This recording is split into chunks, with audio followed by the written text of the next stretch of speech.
Et salut tout le monde, c'est Gigatendo, on se retrouve pour une nouvelle vidéo spéciale Histoire Gaming. Donc du coup, troisième épisode. Et donc, eh bien, juste avant de débuter l'Histoire Gaming de cette semaine, petit rappel, si vous êtes nouveau sur la chaîne, eh bien tout simplement abonnez-vous pour ne pas rater les futures vidéos.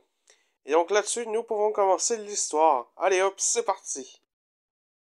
Et donc, comme je vous l'avais dit dans l'épisode précédent, où est-ce que je vous avais présenté ma 3DS XL édition Yoshi, et les quelques jeux que j'avais eu au début, ainsi que ma 2DS, eh bien, cette semaine, je vous présente le côté obscur des jeux vidéo.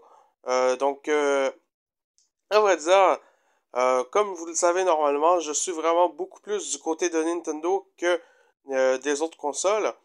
Mais bon, j'ai exploré un petit peu les autres consoles de d'autres compagnies que Nintendo. Et donc, ben, j'ai une seule console autre que Nintendo. Et donc, c'est une Xbox 360. Et oui, donc voilà. J'avais été du côté de Microsoft à l'âge de mes 10 ans. Donc, même âge que quand j'avais eu ma 3DS XL. Donc, ben, je vais vous la montrer. Je l'ai encore en stock. Donc, ben, allez hop, je vous la présente maintenant. Et donc, voici la bête qui est du côté obscur de la force des jeux vidéo, soit la Xbox 360. Donc, ben, c'était une Xbox 360 deuxième édition, si je dis pas de bêtises. Donc, voilà, c'est une Xbox 360 noire. Et elle avait 250 gigs donc d'espace, ce qui était vraiment très bien. Donc, voilà. Et donc, sinon, euh, bah, j'étais pas juste du côté obscur des jeux vidéo à l'époque, mais aussi du côté obscur des comics. Parce que, comme vous l'avez vu dans les premières vidéos vide-grenier, je collectionne aussi les comics Marvel. Donc, je vous avais présenté des comics Punisher. Mais bon, décidément, j'étais du côté obscur, du côté comics aussi, parce que ben j'ai acheté des jeux DC sur cette console, que je vais vous présenter dès maintenant. Et donc, bon, j'estime que c'est légèrement pardonnable d'avoir été du côté obscur des comics, puisque c'était un excellent jeu de Batman, soit Batman Arkham Asylum, deuxième opus, si je dis pas de conneries, de la série des Batman Arkham, donc, voire même le premier. Et donc, ben, c'est le seul jeu des Batman Arkham que j'ai sur la console. J'avais eu à un certain moment aussi Batman Arkham City, donc voilà. Mais bon, je ne l'ai plus dans la collection. Mais bon, il ne s'agit pas du premier jeu que j'ai eu pour la console 360. Le premier jeu étant un jeu de la série que je vous avais présenté avec la console, soit un jeu Scalandar.